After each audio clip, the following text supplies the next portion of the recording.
Good evening and welcome to NTD News. I'm Stephanie Cox. Here are today's top stories. The Supreme Court takes up the controversial Mississippi abortion case. If the justices rule conservatively, it could undermine the Roe v. Wade ruling. As opening arguments take place, pro-choice and pro-life groups are making their voices heard at the nation's capital.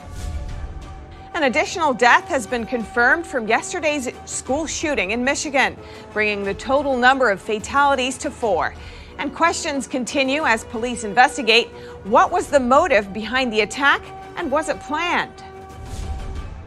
The first U.S. case of the Omicron variant in San Francisco. State officials are urging residents to get vaccinated. Rittenhouse wants to go back to school, but challenges are already here. Some students in his college are protesting to get him expelled, but others think he should be allowed to re-enroll. A Simpsons episode depicting Tiananmen Square is missing from Disney Plus in Hong Kong. The episode hints at the communist regime's 1989 massacre, one of Beijing's most tightly censored topics. And the Women's Tennis Association is suspending all tournaments in China. This due to concerns over the safety of Chinese tennis player Peng Shuai, who recently accused China's former vice premier of sexual assault.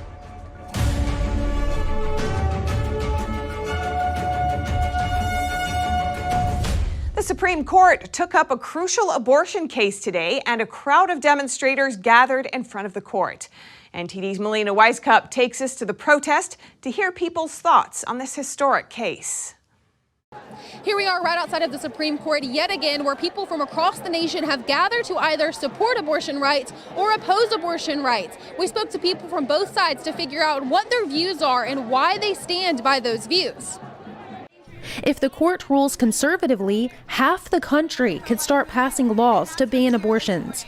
And that's exactly what pro-life advocates are hoping for.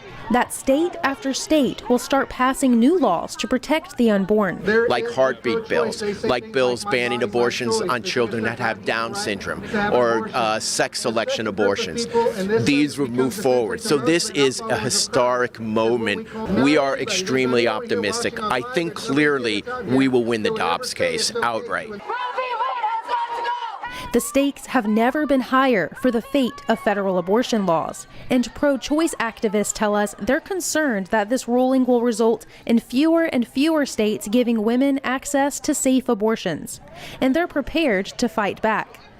Our work is going to be to make that access available to other people. For folks who are in the states where it's not protected, it's going to be to help people get to that access. I have seen people's lives be helped by abortion. I don't see any reason for any of us to make someone else's life harder. I think that that's an absurd way to live. But others argue that life doesn't have to be harder for women with unwanted pregnancies, so long as resources go towards helping mothers care for their babies instead of getting rid of them. And so women deserve better than abortion. They deserve hope-filled solutions, life-affirming care, quality and compassionate support. And we, on a daily basis, are providing quality care to women facing unexpected pregnancies and professional care. And so we already have established that there's not going to be mass chaos. And some tell us they're opposed to the abortion bans because they fear it may lead states to go overboard and deny access to procedures that are medically necessary. She found out that the baby had passed away, the fetus, and she had to have a DNC. In some of these new regulations and laws that they're trying to pass, a DNC is an abortion. So she would have had to wait till that baby expelled itself or killed her. Many people from both sides are expecting the justices to rule conservatively and uphold the ban on abortions after 15 weeks, leaving pro-choice activists to hold the line in their own states, while pro-life advocates pray for a wave of heartbeat bills to flood across the states. Reporting in Washington, D.C., Melina Weiskup, NTD News. And while demonstrations were taking place outside, the U.S. Supreme Court heard opening arguments on the case. NTD's Jason Perry has the story. Two major cases were referenced today when Mississippi's abortion law was appealed at the Supreme Court. One was the monumental Roe v. Wade that in 1973 legalized abortion nationwide. The other case was Casey versus Planned Parenthood, which took place in 1992. Both cases determined that states cannot ban abortion after a fetus is viable or can survive outside the womb. This is generally viewed by doctors as between 24 to 28 weeks into the pregnancy. Roe and Casey's core holding, according to those courts, is that the people can protect an unborn girl's life when she just barely can survive outside the womb, but not any earlier when she needs a little more help. Stewart said abortion is a hard issue, and where the Constitution does not take sides on it, the decision belongs to the people. He asked the Supreme Court to overturn Roe and Casey, and he asked them to uphold states' laws on abortion. Supreme Court Justice Stephen Breyer said that won't be so easy, and he quoted part of the Casey case. Only, quote, the most convincing justification can show that a later decision overruling, if that's what we did, was anything but a surrender to political pressures or new members. On the other hand, Julie Reichelman, the attorney representing Mississippi's only abortion clinic, sees it differently than Stewart. The Supreme Court justices pressured her on the difference between banning abortions at 24 weeks versus 15 weeks. She went on to explain the impact if time was decreased for getting an abortion. People who need abortion after 15 weeks are often in the most challenging circumstances. As I mentioned, they're people who have perhaps had a major health or life change, a family illness, a job loss, a separation. The court will be back in session Monday morning at 10 a.m. Eastern Time. Jason Perry, NTD News. Medical professionals said it was just a matter of time before the U.S. reports its first Omicron infection. And California made the discovery today. NTD's Miguel Moreno reports. California reports the nation's first case of the COVID-19 Omicron variant. President Biden's chief medical advisor confirmed the revelation. The individual is self-quarantining, and all close contacts have been contacted, and all close contacts thus far have tested negative. The unidentified traveler is said to have returned from South Africa about a week ago and tested positive this Monday. Fauci says the traveler is fully vaccinated and experiencing mild symptoms, which are improving at this point. At least 23 other countries have reported Omicron. European officials have confirmed that the variant was in Europe about a week before South Africa reported it to the World Health Organization. But multiple nations have already banned travel to and from South Africa. At this point, it's still unclear whether Omicron is more transmissible, causes more severe illness, or better evades vaccine antibodies than other variants like Delta. At this point in time, we're 99% Delta. It's going to be very hard for any new variant to get a foothold. Dr. Peter McCullough is an internist, cardiologist, and epidemiologist practicing in Texas. He tells me that in his view, the travel bans issued to and from South Africa were an overreaction in light of what we know. It looks like this is an evolutionary mistake. It looks like this is a situation where there's going to be a inefficiency, if you will, of the propagation of this variant. Already the initial estimates are its transmissibility is less than the Delta variant. We have 99% Delta right now. And there are no travel restrictions. We know the vaccines are really struggling to cover Delta. I think this one will ultimately be like Epsilon and Lambda, where it will develop its own ecological niche, but unlikely to supplant the Delta variant. The White House says it issued travel bans to and from South Africa to slow the spread, hoping to buy time to prepare for the worst. WHO official Dr. Helen Reese says laboratory studies of the variant are underway around the world, but we're in for a wait. And those take weeks. Not months, but weeks. So we'll get an impression from those laboratory studies about what's going to happen. South Africa is dealing with a surge. On Wednesday, the country reported double the number of new COVID-19 cases they saw the day before. Omicron accounted for 74% of the country's virus genome's sequences in November. Miguel Moreno, NTD News. And how are Californians reacting to the news of Omicron's arrival in their state? NTD's Eileen Eck has more. The California and San Francisco Departments of Public Health confirmed the first case of the Omicron variant after a traveler returned from South Africa on November 22nd. We were able to confirm the detection of Omicron within 5 hours, and we had most of the genome within 8 hours. San Francisco Mayor London Breed's response is to get vaccinated. We know that we have a number of challenges that continue to persist with the COVID-19 virus, and what this means is we want to make sure that people get vaccinated. Well, thank you. The governor said the individual is between the ages of 18 and 49 and reminds people to get the vaccine or booster shot regardless of age. We are not surprised by this. This was predictable. This was predicted. And it, again, is not surprising the state of California because of its sequencing and because of its aggressive testing protocols, including, by the way, crazy. Health officials said the individual has the full Moderna vaccine but did not get a booster shot yet. We asked locals what their thoughts are on the new variant. Here's what they said. Yes, I test once a week through my work, so I feel pretty safe, and I've been triple vaccinated. I'm just hoping that the vaccine works against it and that we don't have to worry too much. If we do get it, it'll be low symptoms, I hope.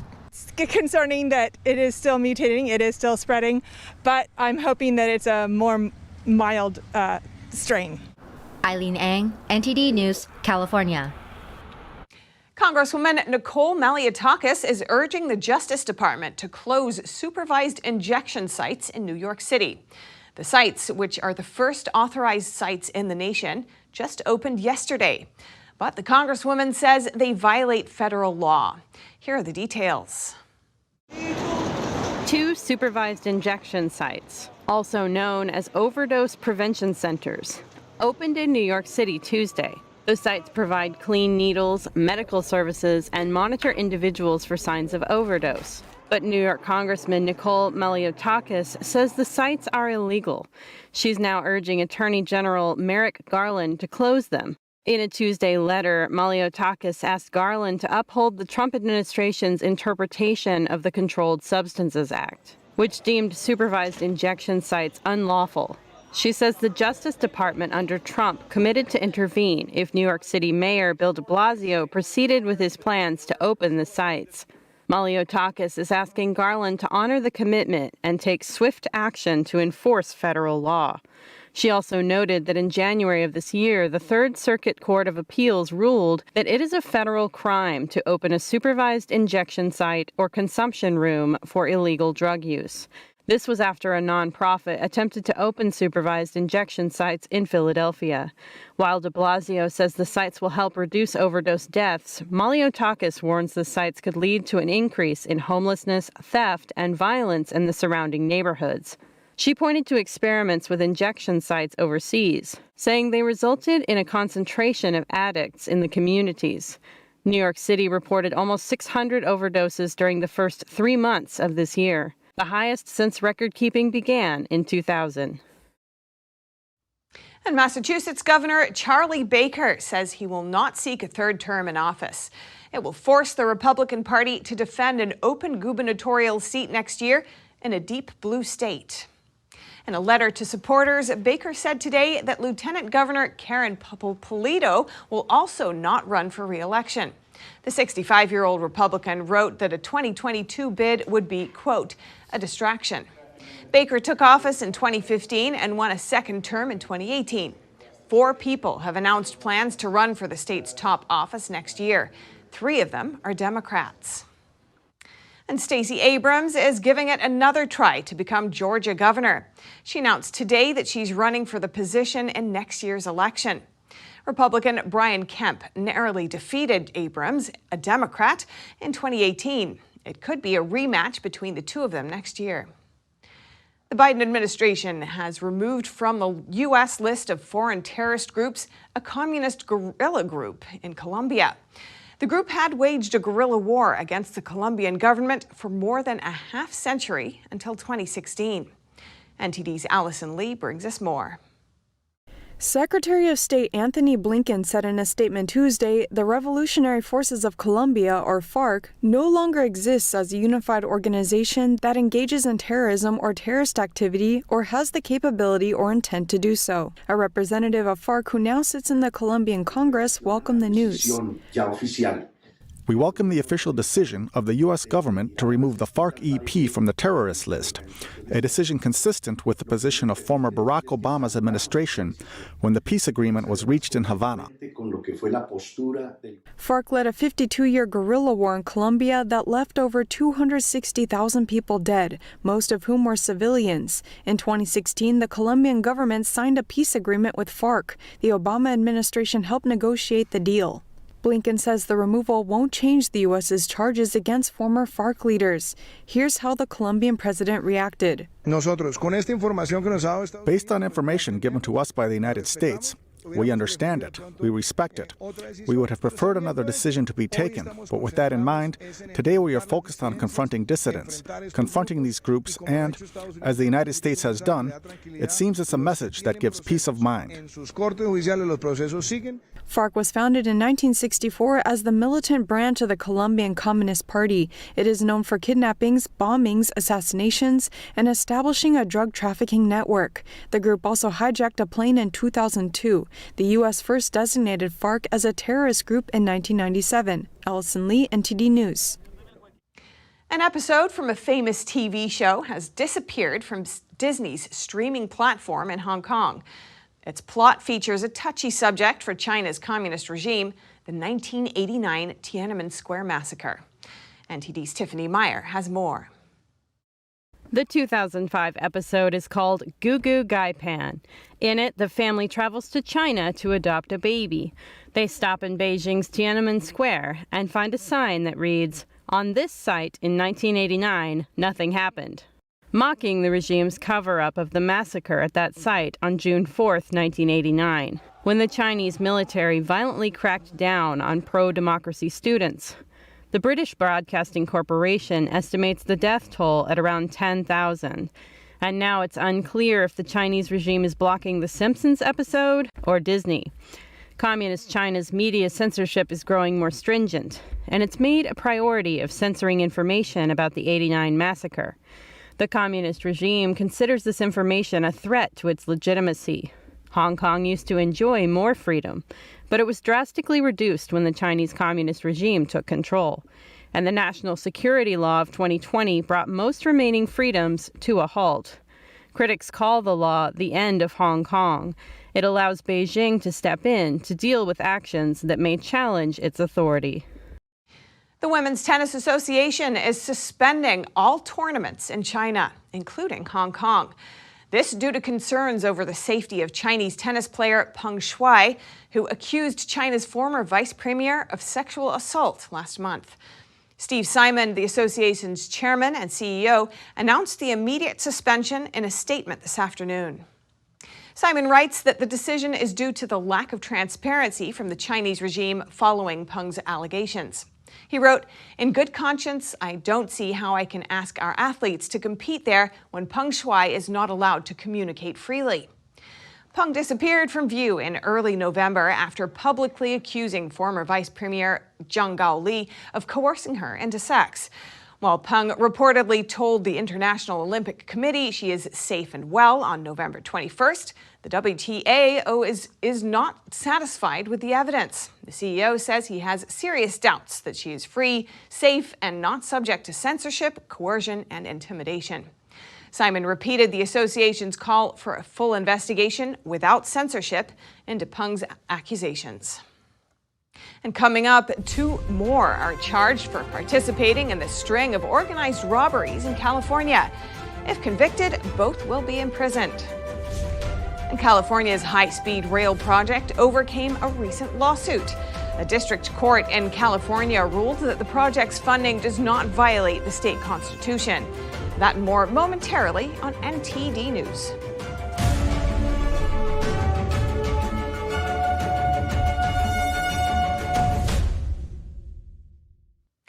All New York City Department of Correction workers who aren't vaccinated are now on unpaid leave and have to surrender their duty firearms. The deadline was 5 p.m. yesterday. Last night, 1,100 uniformed staff were put on unpaid leave.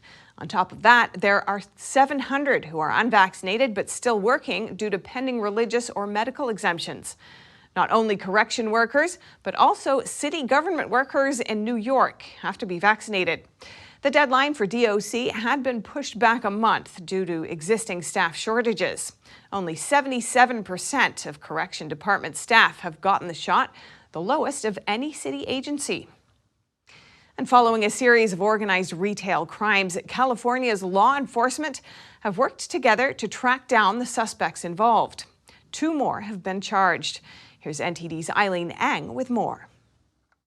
On Tuesday, 2 men were charged for being part of a string of mall robberies in California. 19-year-old Dwayne Huntley of Hayward and 22-year-old Raheem Lewis of Antioch have been charged with organized retail theft, commercial burglary, and grand theft. The 2 were involved in burglaries at Macy's stores at Valley Fair and Oak Ridge Mall on November 23rd. As they attempted to escape, they were both arrested by the San Jose police. Huntley was out on bail on other theft charges at the time. If convicted, both will be imprisoned. The investigation is still ongoing. In Walnut Creek, the city council is considering spending money on more police officers and security equipment near the downtown area after 90 people robbed Nordstrom on November 20th. 3 people were arrested by the Walnut Creek Police Department, but 2 were released. The Contra Costa Sheriff's Office informed us that one of the suspects, 32-year-old Joshua Underwood of San Francisco, was released on November 24th due to a computer input error. Underwood is currently back in custody at the Martinez Detention Facility. He is charged with robbery, burglary, conspiracy, and organized retail theft with a $140,000 bail. 30-year-old Dana Dawson of San Francisco was charged for robbery, conspiracy, felon in possession of a firearm, concealed weapon in her vehicle, burglary, possession of stolen property, and possession of burglary tools. Her bail was set at $190,000 and was released on November 25th. Eileen Eng, NTD News, California. California is being sued for 2 laws that are requiring corporations to meet board appointment quotas. The plaintiff says the laws are unconstitutional. NTD's Cynthia Kai spoke with an attorney to learn more.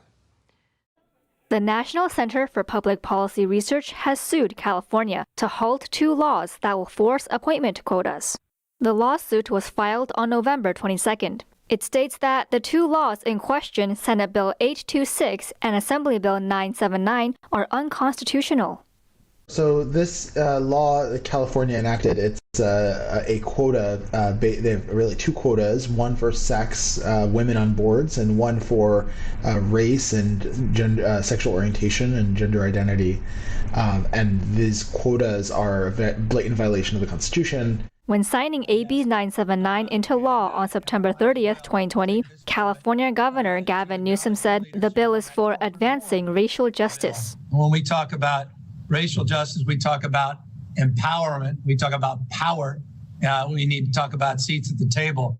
Under AB 979, California corporations will be required to have a minimum of 2 directors from underrepresented communities and a minimum of 3 for corporations with 9 or more directors. SB 826 was signed into law in 2018.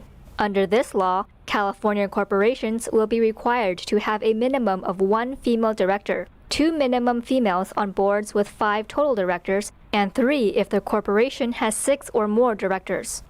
Both laws authorize the Secretary of State to impose fines for violations. NTD reached out to the Office of the Secretary of State for a comment, but did not hear back by press deadline. Really, the burden is on the government to prove that these mandates were necessary. The lawsuit was filed in the U.S. District Court for the Eastern District of California in Sacramento. Cynthia Kai, NTD News, California. A California district court struck down a lawsuit against the state's high-speed rail project.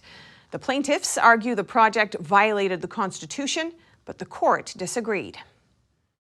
A 3-judge panel at the California 3rd District Court of Appeal in Sacramento ruled to uphold a previous ruling that California's high-speed rail project does not violate the state constitution.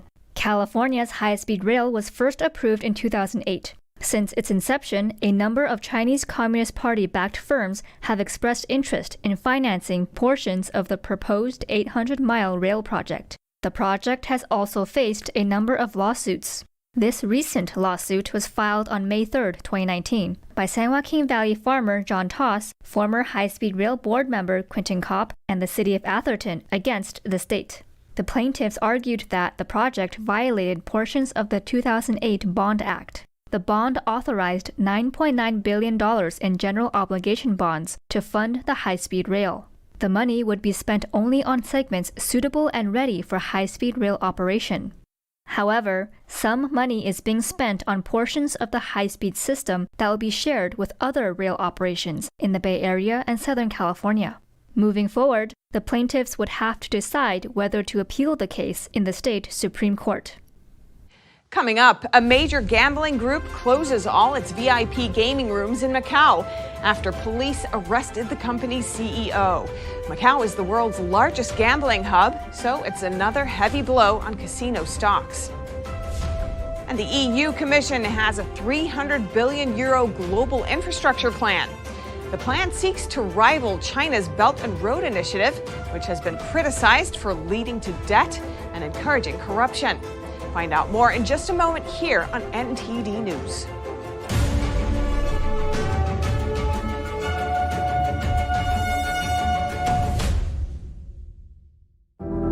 Secure, the true solution for your digital privacy and security. Secure is a private and secure messaging and email solution hosted in Switzerland, using military-grade encryption and Swiss privacy laws, giving you true privacy.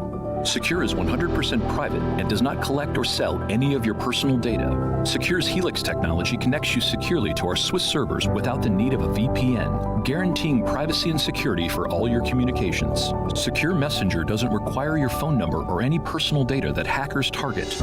Chat by Invites allows you to chat privately and securely with anyone outside of your secure network without the need for others to download Secure. Secure Send offers you a private and secure way to email anyone outside of Secure. You won't find this level of privacy or security on any other email or instant messaging application. Visit secure.com. Regain and protect your privacy today. 90% of news outlets in the United States are controlled by 6 corporations. They're not out to tell you the truth of what's happening. They're out to tell you the picture of the world that they represent. The mission of the Epoch Times is to chase the truth, to ground all statements in facts, and prevent people from being misled. This is a battle between truth and deceit. Subscribe today and join the Americans who are seeking truth and tradition. We'd love to have you on board.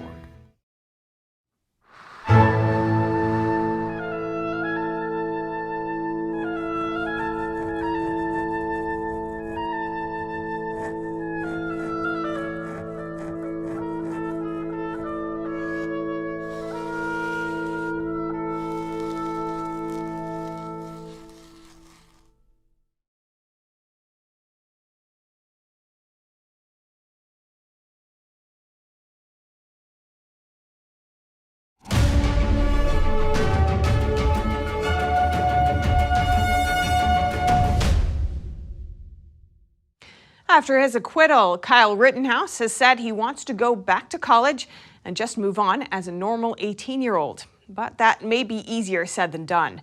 Some student groups on his campus are already demanding he be kicked out. NTD's Iris Tao has more. We won't let him. That's what some students are saying about the possibility that Kyle Rittenhouse be allowed back in school next semester. Several student groups at Arizona State University hold a rally Wednesday afternoon. They demand the 18-year-old who was previously enrolled as an online student at ASU be banned from attending the university now and forever. This comes despite the fact that a jury has found Rittenhouse not guilty after fatally shooting 2 men during violent riots in Kenosha last year. Students for Socialism ASU, which is one of the protest organizers, says the ban is to protect students from a violent murderer. Some, however, disagree. I think he should absolutely be allowed to be a student. Ryan Bollig is a second-year undergrad student at ASU. He's also the president of the student club Young Americans for Liberty. Bollig thinks Rittenhouse should have the right to continue his studies, though he might face backlash from certain groups. So these groups that are starting these protests, while they are extremely loud and a lot of their demands are really absurd, they are a very small minority of the student body here at ASU. In addition to have him withdrawn, Students for Socialism is also demanding that the university release a statement against, quote, white supremacist and racist murderer Kyle Rittenhouse. And almost 15,000 people have signed an online petition with similar demands.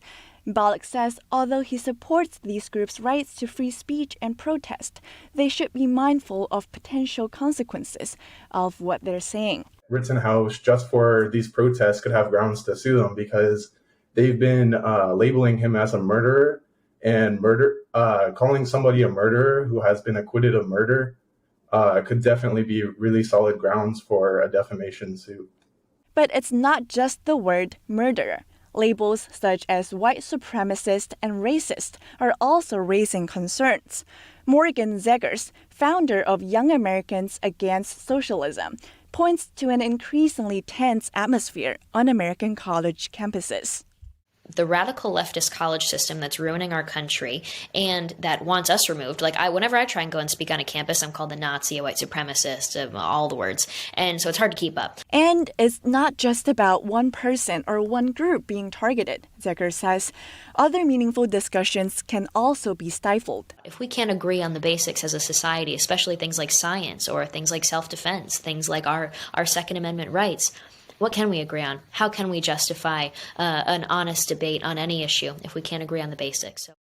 Bollig, meanwhile, has a word for Rittenhouse, who has said he plans to go back to school next semester. I would want to let him know not all of us or these students for socialism are not representative of the ASU body whatsoever. Bollig also invites Rittenhouse to join his club, but says it's fine if he just wants to be another student on campus. The majority of the students here have no issue with Kyle coming to campus. So I really hope that these protests don't deter him from wanting to go to ASU. Iris Tao, NTD News. Chinese investment group Suncity is closing its VIP gaming rooms in Macau, the world's largest gambling hub. It comes after the company's CEO was arrested. Suncity Group has closed all of its VIP gaming rooms in Macau after the arrest of its CEO. That's according to two sources close to the matter Wednesday. One source said closing the company's VIP rooms would lead to a cut of around a third of its Macau headcount. Suncity did not respond to a request for comment. It comes as its shares were suspended from trade for the second time in 3 days. On Sunday, Suncity CEO Alvin Chow was arrested over alleged links to cross-border gambling and money laundering. Chow is also the founder of Macau's biggest junket operator, which is estimated to make up around a quarter of the region's gaming revenues. Chinese authorities have taken a zero-tolerance approach to the promotion of gambling in mainland China, where it's illegal. The closure of Suncity's gaming rooms has only made the pain worse for Macau-listed casino stocks. Analysts say Wynn Macau is the casino operator most reliant on Suncity's gaming rooms, and its shares have been particularly hard hit. The stock fell 8% on Wednesday. This week alone, it's lost 18%. Suncity stock plunged 48% on Tuesday to a record low, valuing the firm at $113 million. An expert says Suncity CEO Alvin Chow's arrest is likely part of Chinese Communist leader Xi Jinping's agenda to reach the top of China's political pyramid. NTD's Tiffany Meyer has more. Cross-border gambling and money laundering. That's what Suncity CEO Alvin Chow is accused of. Experts suggest the charges are part of Beijing's strategy to prevent major private Chinese companies from covertly transferring large sums of money abroad. But it may also be part of the political agenda of the Chinese Communist Party or CCP's head, Xi Jinping. Chao is dubbed Asia's new gambling king, but this only refers to his business. Some of his epithets in political circles reveal more. Chao was a member of the Chinese People's Political Consultative Conference, one of the most major political entities in the CCP. He also served as an advisor to the Macau branch of the National Association for China's Peaceful Unification. This association is controlled by China's United Front Work Department. The department is deemed by the U.S. government as a CCP propaganda organ dedicated to boosting Beijing's policies, both inside and outside China. Chao is also a supporter of China's Belt and Road Initiative, or BRI. This is another program designed to increase Beijing's influence across the world. But how could Chao contribute this project as a businessman in the gambling industry? The BRI program brings gambling to more countries, especially in Southeast Asia. Chao seems to completely align with the CCP, at least in word and action. So why did he become a target of the regime? Australia-based China Affairs analyst Yuan Hongbing says Chao's arrest relates to the fight for power in the upper echelons of the regime. He says Chao is standing on the wrong side, the side Xi Jinping aims to eradicate. Yuan quoted an inside source in Macau, saying Chao is a so-called white glove for former CCP leader Jiang Zemin and his network of power. In Chinese, the term for white glove refers to a person who helps those in power launder money. Yuan says Chao's arrest is Xi Jinping's attempt to destroy an important financial foundation within Jiang Zemin's base. He explains that Xi Jinping wants to elevate his status to match Mao Zedong, the CCP's founding leader. To do this, he needs to elevate himself above other former leaders of the regime. But there are still some people at the core of the party who openly speak in favor of the previous party leader Jiang Zemin. And so it may be that Xi Jinping is compelled to intensify his political cleansing. The EU Commission today presented a $340 billion global infrastructure plan. The Global Gateway seeks to support projects that boost trade and ties between the European Union and partner countries around the world. The plan seeks to rival China's Belt and Road Initiative, which has been criticized for opaque deals that lead to debt traps and encourage corruption. NTD's Joy Duguid tells us more. The European Union on Wednesday unveiled a multi-billion euro infrastructure initiative aimed at bolstering its global influence. The bloc plans to mobilise up to £250 billion in public and private funds by 2027. Global Gateway is the European Union's plan, or you may call it roadmap, for major investment in infrastructure development around the world. Many see the plan as an attempt to counter China's infrastructure initiative, One Belt, One Road. China, since 2013, has been developing ports, bridges and power plants to link mostly developing countries into a global trade network for global influence. Some recipient countries have criticised China's projects for opaque deals that lead to debt traps and encourage corruption. We want to take a different approach. We want to show that a democratic, value-driven approach can deliver on the most pressing challenges.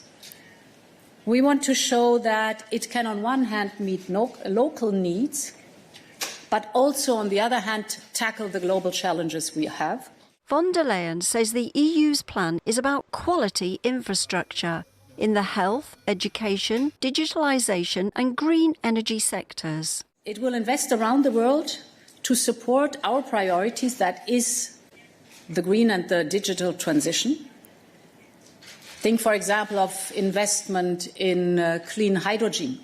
We have partner countries that have an abundance of renewable energy, think of wind or solar, to produce hydrogen, which is of interest for them as well as us. She adds that the Global Gateway will be in line with high labour and environmental standards. Joy Duguid, NTD News. Coming up, a World War II aircraft bomb exploded at a bridge near Munich's main train station, injuring at least 4 people. And a Japanese man is now safe after spending 22 hours on a capsized boat. We'll take a look at the dramatic rescue on video in just a moment.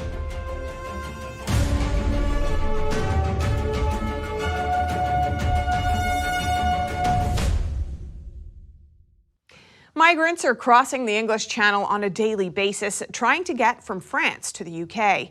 But the journey is very risky. One of the migrants shares his living conditions while he waits for an opportunity to get to the UK. NTD's David Vives brings us more. A group of migrants who want to cross into the UK started to set up tents in a new location in northern France last week. One of the migrants, Darwan Mahmoud, quickly took the opportunity to build the first restaurant of the makeshift camp. The idea came to me like that. I have two friends who help in the restaurant. I give each of them 25 euros per day. Every day they work for me and I go run errands, and I help them too.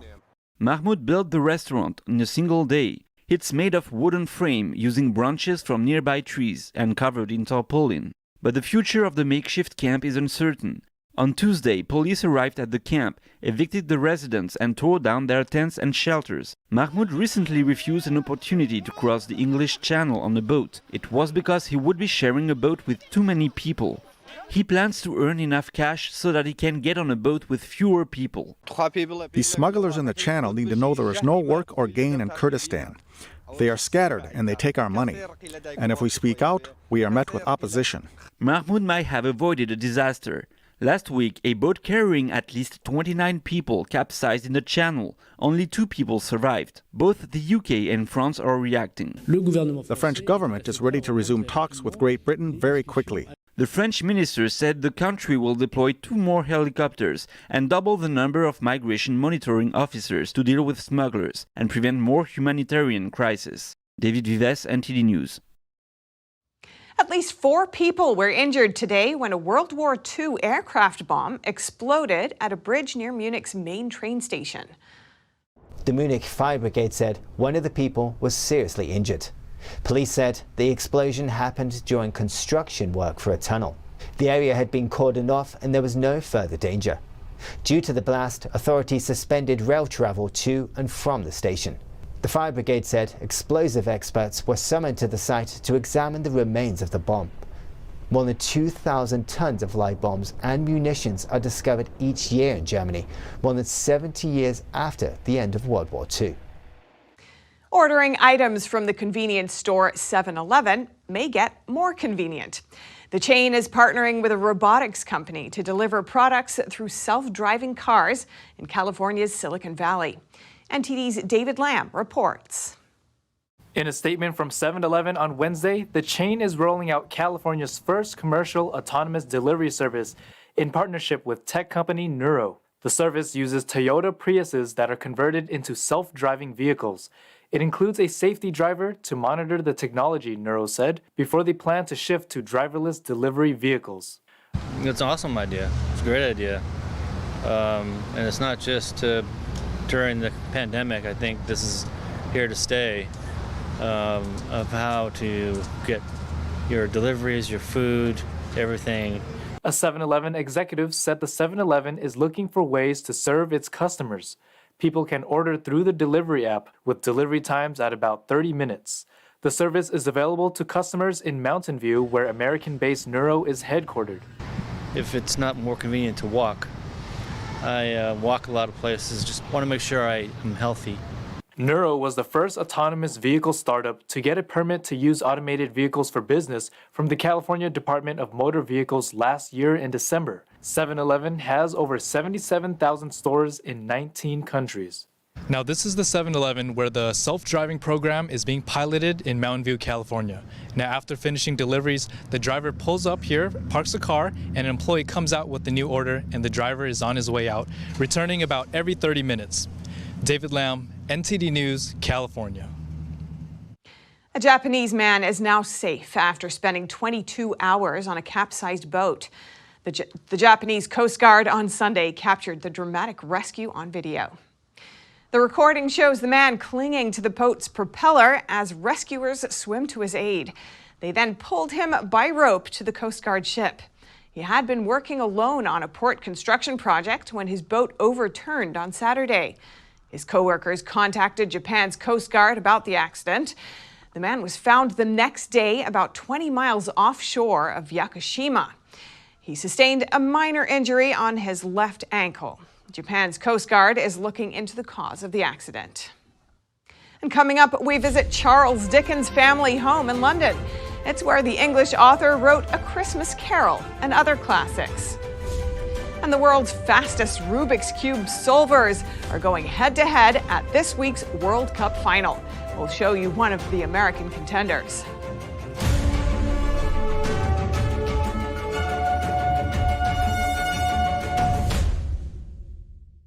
Hello, I'm Mike Lindell. Cancel culture has not only affected myself and My Pillow, but millions of you out there. Before all this started, I had already written in my memoir, I dedicate this book to anyone that's looking for hope. Well, right now, we're all looking for hope. I believe that my story is going to bring inspiration and hope to everyone. By the time you're done reading my book, you will believe that with God, all things are possible. To thank you all for your support, I'm offering some of my best prices ever on My Pillow products, including this exclusive bundle. You get my book and these 5 My Pillows. They all have beautiful scenes and verses from the Bible, such as Isaiah 41:10. Do not fear, for I am with you. This 6-pack bundle is regularly $219. Now it's just $99.98 and free shipping with your promo code. Go to mypillow.com and use the promo code on your screen or call the 1-800 number below. Thank you and God bless.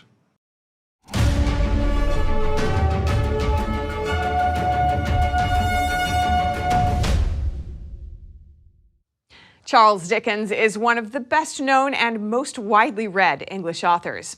He wrote the Scrooge story, A Christmas Carol.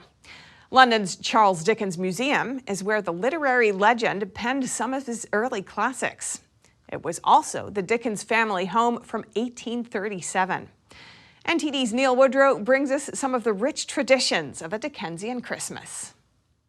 Of all the stories Charles Dickens wrote, A Christmas Carol has to be the favourite this time of year. At the Dickens Museum, they invite you to delve into the Dickens world at Christmas. Spread over 5 floors, holly and ivy create the feelings of a Dickensian Christmas at 48 Doughty Street. Charles Dickens, his wife Catherine and their children lived here in the 1830s. Exhibits marking his life are on display, including one never seen in public before. Curator Emily Smith tells us more. You'll also see that we have quite a few Christmas-related collection items on display. So these are items relating to Dickens that have a very Christmas feel. This includes an ivory pen holder that Catherine gave to Dickens while they lived right here in this house, and engraved it herself with a needle, which is really lovely, so a very personal gift between the two of them. This early form of mechanical pen has buttons that slide out, a pen nib storage section, a pencil and a knife to sharpen your quill. It was used by Dickens on his many travels and kept for the rest of his life. This reading desk was made to his own design and went with him to his public readings all over Britain and to the US. There is also a playbill promoting a production of A Christmas Carol at the Theatre Royal Adelphi. Only one theatrical production of the story was ever sanctioned by Dickens. Many of his writings are here. You'll also see other things such as letters that Dickens wrote to do with Christmas, celebrating the success of A Christmas Carol, such as when he wrote to his friend that they were able to sell 6,000 copies of A Christmas Carol by Christmas Eve. So lots of fantastic things to see around the house between now and January. In this study he wrote some of his earlier works such as Nicholas Nickleby and Oliver Twist. Back in Dickens's day, presents were given on Christmas Eve, mainly to the family, and there would be a big feast on Christmas Day. So we know, for example, in this house that they had 14 people come for dinner, which is lovely. So it would have been a lot about food and celebration, and there would have been a lot of performance as well. So Dickens liked to perform lots of kind of games and amateur dramatics while they were here. So they would have done that on Christmas Day. When Dickens moved to 48 Doughty Street, he was a little-known writer, still using his pen name Boz. By the time he left, he was the most popular novelist of his time. A Dickens Christmas is in full swing in the museum, with no sense of bar humbug. Neil Woodrow, NTD News, London. Not everyone can solve a Rubik's Cube. But for Rubik's Cube champions, solving them can take less than 10 seconds. Let's take a look. The world's fastest Rubik's Cube solvers will go head-to-head on Saturday. That's when the Red Bull Rubik's Cube World Cup reaches its final. The tournament is held remotely. A fair competition is being ensured with Bluetooth cubes. We'll be competing against each other using actually Bluetooth cubes. So like a cube like this, it says Rubik's connected. It's connected to your phone, and it actually tracks your every single move like through the Bluetooth sensor. Patrick is from the US. It takes him less than 3 seconds to solve a cube. How did he get started? So for Christmas of 2010, I had this cousin that came down to visit from Canada. It was the first time I ever met them, and she had a cube with her, and she could do it. She wasn't very fast or anything, but just the fact that she could do it was completely insanity to me. And then so maybe about a year after that, I learned how to do it on my own.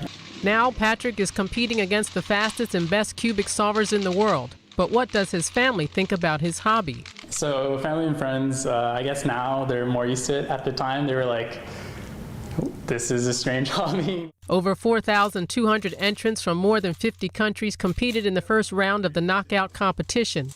The final 32 will be whittled down on Friday, and the ultimate champions in each event will be crowned on Saturday.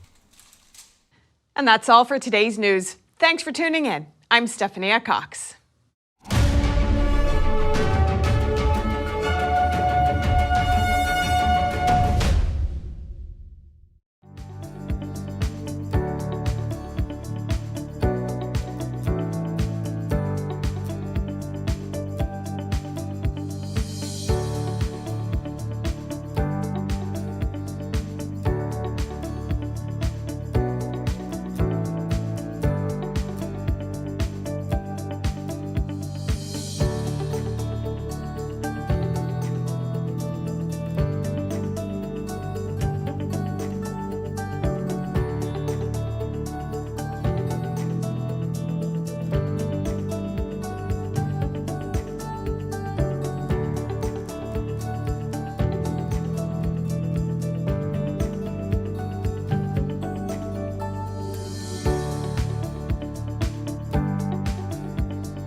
Thanks for watching us on YouTube. Did you know YouTube only keeps selective videos on its platform? So if you want to make sure you get the full picture, just subscribe to our newsletter.